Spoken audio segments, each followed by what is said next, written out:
आज का जो मैं टॉपिक ली हूँ वो है ट्री। ट्री के बारे में मैं यहाँ पे एक्सप्लेन करने जा रही हूँ। बट ये ट्री एक्चुअली आपको पढ़ना कहाँ है? इसका कॉन्सेप्ट आपको बीसीए और एमसीए के कोर्स में मिलेगा। ग्राफ थ्योरी जो हमारा टॉपिक है उसके अंदर हम लोगों का एक छोटा सा टॉपिक है ट्री, जो बहुत ही इंटरेस्टिंग है, सिंपल है और इजी टू अंडरस्टैंड है। फर्स्टली मैं यहाँ पे बताना चाहूँगी कि ट्री होता क्या है, किसको हम लोग, किस तरह के ग्राफ को हम लोग ट्री बोल सकते हैं। तो पहले मैंने आपको यहाँ पे 4 पॉइंट्स मेंशन किया है।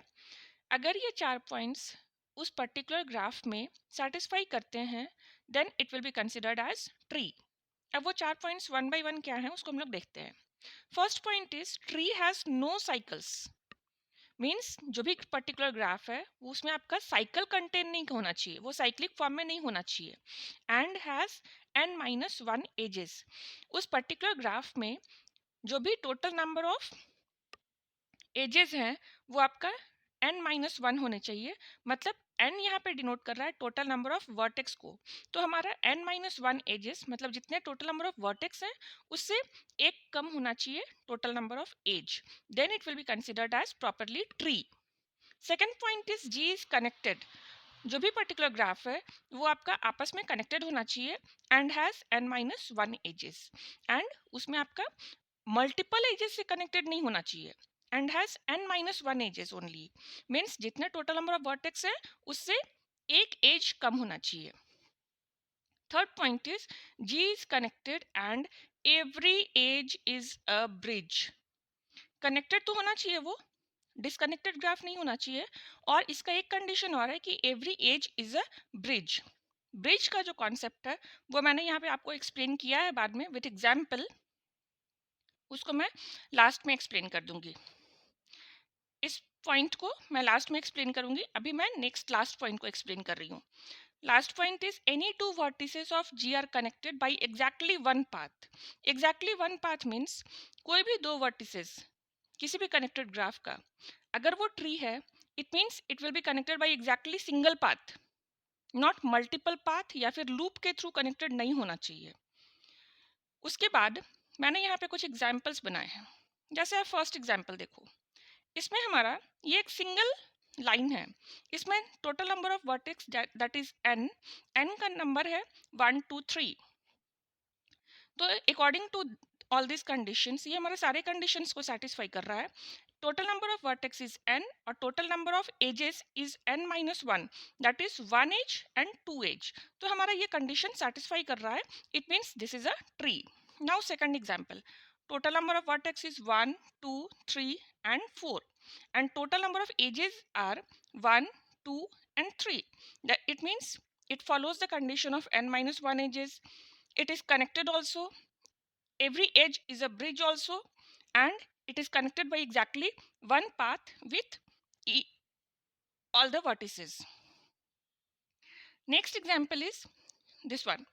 So total number of vertex is 1 2 3 4 5 and 6 and total number of edges are 1 2 3 4 and 5. It means it follows the condition of n-1 edges. It means it is a tree. Every edge is a bridge in this graph and G is connected by exactly one path in this graph. So we can say that all these three examples are properly following the condition to be a tree. ठीक है, अब हम लोग नीचे का दो examples में जाते हैं। ये एग्जाम्पल हमारा ट्री का एग्जाम्पल नहीं है बिकॉज ये हमारा यहाँ पे साइकिल कंटेन कर रहा है। अगर ये क्लोज्ड लूप है तो ये हमारा ट्री का एग्जाम्पल नहीं है। ठीक है, नेक्स्ट इसी ग्राफ में हम लोग देखते हैं टोटल नंबर ऑफ वर्टेक्स और एजेस कितने हैं। 1 2 3 4 and 5। Total number of vertex are 5। Now we will count total number of ages 1 2 3 4 5 and 6। तो टोटल नंबर ऑफ वर्टेक्स हो गए 5 विच इज n, और इसके अकॉर्डिंग हमारा जो कंडीशन सेटिस्फाई करना चाहिए टोटल नंबर ऑफ एजेस होने चाहिए n-1, बट यहाँ पे n+1 एजेस है तो ये हमारा ट्री के कंडीशन को सेटिस्फाई नहीं कर रहा है। Come to the next example, this one. Total number of vertices are 1 2 3, 4, 5 and 6, and total number of edges are 1, 2, 3, 4, 5 and 6. So total number of vertices are equals to total number of edges. It means ये graph आपका n-1 edges के condition को fulfil नहीं कर रहा है. So this is not an example of a tree.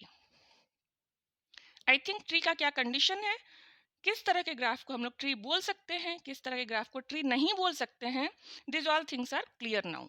ठीक है, अब हम लोग आते हैं कि ब्रिज. मैंने यहाँ पे थर्ड पॉइंट में एक्सप्लेन किया था bridge, every edge is a bridge. अब ब्रिज एक्चुअली ग्राफ के टर्म में होता क्या है. ब्रिज का हमारा सिंपल सा कॉन्सेप्ट है, जैसे हम लोग कहीं भी ट्रैवल करते हैं तो हम लोग ब्रिज देखते हैं. ब्रिज का इन जनरल कॉन्सेप्ट क्या होता है कि ब्रिज हमारा एक लोकेशन से दूसरे लोकेशन में जाने के लिए एक पाथ होता है जो उन दोनों पॉइंट्स को कनेक्ट करता है. और अगर ब्रिज डिस्कनेक्ट कर दिया जाए, इट मीन्स ब्रिज वहां पर से अगर टूट जाता है, तो हम उस पर्टिकुलर पाथ से from one location to another location move नहीं कर सकते हैं, बिकॉज हमारे पास ब्रिज की फैसिलिटी नहीं है. That path is disconnected. तो ब्रिज का सेम कॉन्सेप्ट हमारा यहाँ पे होता है. डेफिनेशन यहाँ पे लिखा हुआ है, an edge means single path line. An edge in a graph G is said to be a bridge if the removal of an edge disconnects G. मतलब कोई भी ग्राफ में एज, किसी भी पर्टिकुलर एज को अगर डिस्कनेक्ट करने से अगर वो कंप्लीट ग्राफ हमारा डिस्कनेक्टेड हो जाता है, it means that path, that edge is known as bridge. इसको मैंने यहाँ पे दो एग्जाम्पल के थ्रू समझाया है. फर्स्ट एग्जाम्पल में आ जाओ. फर्स्ट एग्जाम्पल में मैंने 4 वर्टेक्स लिया है, A, B, C and D. अभी ये कनेक्टेड है. सपोज मुझे वर्टेक्स A से वर्टेक्स D में मूव करना है, तो डायरेक्ट पाथ तो हमारे पास नहीं है, बट इनडायरेक्टली हम लोग ट्रैवल कर सकते हैं from A to B, B to C, then C to D. हमारे पास A टू D जाने के लिए पाथ अवेलेबल है. बट इन केस हम लोग BC जो पाथ है उसको हम लोग सपोज डिस्कनेक्ट कर देते हैं, BC को हम लोग रिमूव कर देते हैं, सिर्फ मैंने एक एज को हटा दिया, तो क्या हमारे पास A वर्टेक्स से D वर्टेक्स तक जाने के लिए कोई पाथ अवेलेबल होगा? नहीं, क्योंकि हमारे पास AB एंड CD ये दोनों पैरेलल लाइंस बच जाएंगे सिर्फ, और ये BC हमारा एज रिमूव हो चुका. सो ब्रिज का सिंपल कॉन्सेप्ट होता है कि कोई भी वैसा एज जिसके थ्रू हमारा कोई पर्टिकुलर ग्राफ डिस्कनेक्ट हो जाए, तो that edge is known as bridge. Same example, same concept यहाँ भी है, डिफरेंट एग्जाम्पल के साथ. इस वाले ग्राफ में सपोज मैंने कोई भी एज को आप हटा सकते हो, सपोज सी डी एज को मैंने हटा दिया, तो आपका ग्राफ जो है वो डिस्कनेक्टेड हो जाएगा. एक आपका बचेगा A, C, B, एक पार्ट बचेगा, और एक D, E, F and G, H. इस साइड से आपका एक ये ट्रायंगल और ये लाइन बचेगा, तो हमारा ये ग्राफ डिस्कनेक्टेड हो जाएगा. सो ब्रिज का यही कॉन्सेप्ट होता है, जो हमारा नॉर्मल लाइफ में ब्रिज का यूज है, वही हमारा ब्रिज का यूज कॉन्सेप्ट यहाँ भी है. तो आई थिंक आप लोगों को ट्री और ब्रिज से रिलेटेड कॉन्सेप्ट क्लियर हो गया होगा. नेक्स्ट वीडियो में ग्राफ टॉपिक से ही रिलेटेड कुछ और इंटरेस्टिंग टर्म्स एक्सप्लेन किया जाएगा. सो अगर कॉन्सेप्ट क्लियर हो रहा है तो आप मेरे चैनल्स को सब्सक्राइब कर सकते हो, जिससे आपको नोटिफिकेशन मिल जाए for next video. Thank you.